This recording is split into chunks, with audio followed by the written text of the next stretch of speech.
I want to put the focus today on Islam Makhachev because UFC 311 is coming up and he is defending his UFC lightweight world title.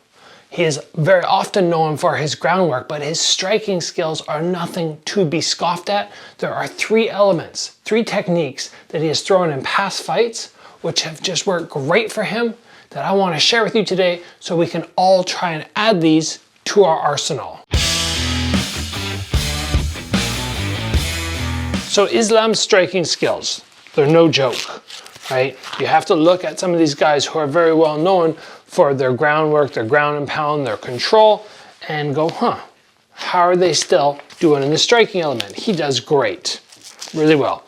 If you like these gloves, guys, I'm gonna sign them. I'm gonna ship them off to a winner. There is a link down below to get yourself registered. Official karate combat gloves from my last fight, where I just got that big finish.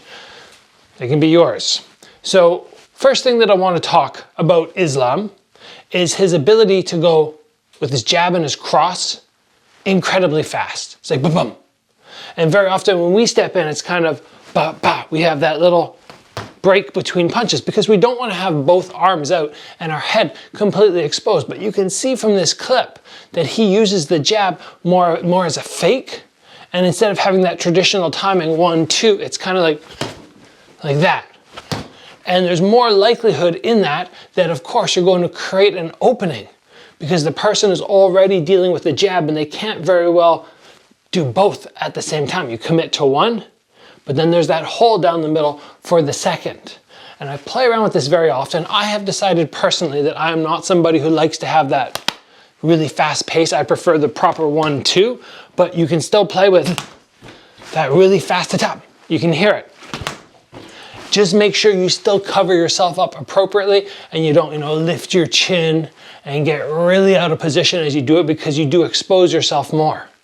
But I love watching this clip, seeing how he creates the opening, seeing how devastating it can be and how much it can throw off a super high level UFC fighter, right? Anybody in the UFC is very good.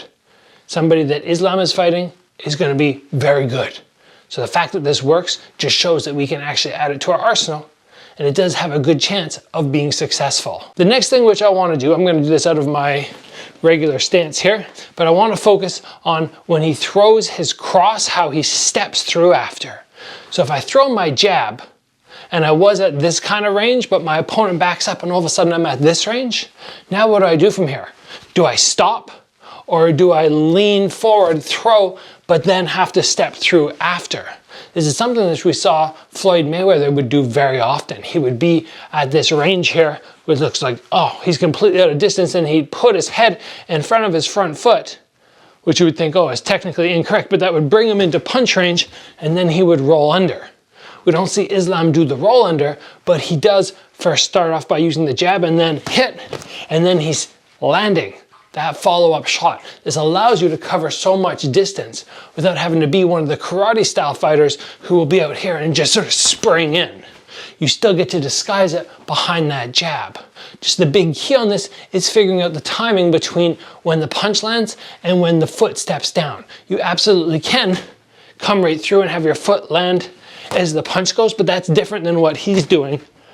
And if you land, and this guy's already backpedaling from the jab, most likely you're going to miss on the jab, you're going to land on the cross, but he's still backing up. So then there's lots of extra range. So just recognize that. The jab step through cross is something which you can completely add to your arsenal. The last one that I want to focus on is his round kick, the one he used to knock out Alexander Volkanovski.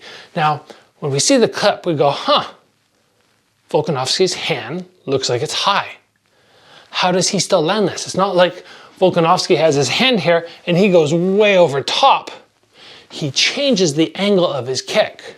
Now, if I remember correctly, he was already throwing body round kicks in that fight, which means that Volkanovski probably didn't want his hands crazy high, so he was more down here. But still, even with his hand here and Islam not kicking way up high, we go, how does he land it? Well, he does not extend his leg fully. If I get to here and I go full extension, I'm gonna wrap around to the side. But if I keep my leg a little bit bent, it changes the angle of the kick, and instead of me landing this direction, I can come more this direction and I land with my shin. So this means even if the person has their hand to the side, even all the way up, I can still come and land across the forehead. And then he takes the kick right up and over. So instead of coming around, I get more with the shin to that point on the foot. And if you have pad holders, all you have to ask them to do is not hold completely to the side. I do this very often. Body round kicks, sometimes I'll hold on a 45 because I want the person crashing their shin in. But if you are holding as a pad holder, yes, you can do here, but you can also angle a little bit and see if your partner, if you're doing hand pads, see if your partner can make that angle switch. You don't have to do as much of a pivot as well.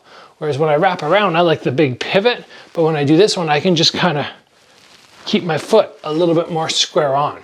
Not have to rotate my hips and everything as much, which might be better for MMA striking anyway. So this is something you can play with, you can try and add in. You can be here and come a little bit more on this angle as opposed to that traditional wraparound where we're trying to hit only the side of the head. I hope everybody enjoyed these 3 technical strikes that Islam uses so well. Hopefully you're going to be watching the event this weekend. I will try my best to be covering the UFC event and the main 3 fights. Make sure I get videos out on them. I'll see you guys back here soon.